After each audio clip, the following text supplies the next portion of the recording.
Pendant la fibrillation atriale, comme les oreillettes ne se contractent pas régulièrement, le sang n'est pas efficacement propulsé dans les ventricules et s'accumule dans les oreillettes, plus particulièrement dans les appendices auriculaires. Cette accumulation de sang peut entraîner la formation de caillots qui, s'ils sont délogés, peuvent se déplacer dans la circulation en direction du cerveau.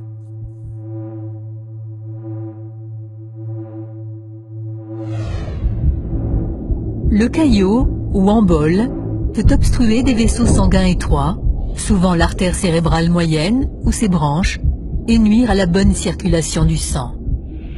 Ce mauvais approvisionnement en sang et en oxygène dans une région déterminée du cerveau peut occasionner une mort tissulaire et donner lieu à un accident ischémique.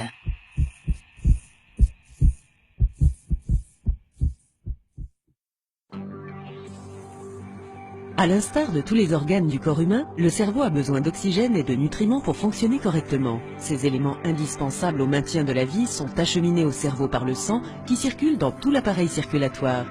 Un accident vasculaire cérébral se produit lorsqu'une partie du cerveau cesse d'être irriguée, ce qui entraîne la mort des tissus et la perte de certaines fonctions cérébrales.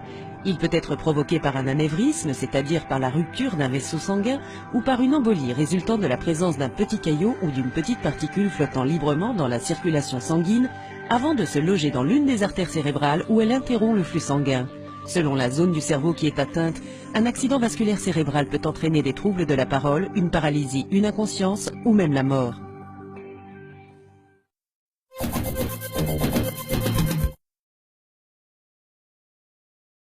Manger, dormir, faire du sport ou simplement réfléchir, la moindre de nos actions est régulée par notre cerveau. Pour fonctionner, ce dernier a besoin d'un apport constant en oxygène et en nutriments.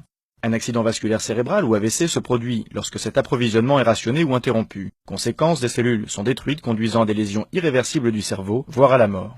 Un AVC est soudain, ses effets sont immédiats. Le patient ressent un engourdissement, souvent dans une moitié du corps, des troubles de l'élocution, un sentiment de confusion et une vision qui se trouble. Le risque d'AVC diminue chez les personnes qui consomment une nourriture saine, font de l'exercice, ne fument pas et consomment peu d'alcool. Deux types principaux d'AVC existent. Le plus commun, l'AVC ischémique, se produit lorsque l'afflux sanguin est bloqué par un caillot, du cholestérol ou une bulle d'air. Un caillot dans un petit vaisseau sanguin peut passer inaperçu, mais l'obturation d'une grosse artère peut être fatale ou causer des lésions à long terme. Un AVC hémorragique se produit quand un vaisseau endommagé éclate, causant des saignements pouvant endommager le cerveau. Moins grave, un accident ischémique transitoire ou éclipse cérébrale se déclenche quand l'afflux sanguin d'une partie du cerveau est coupé momentanément.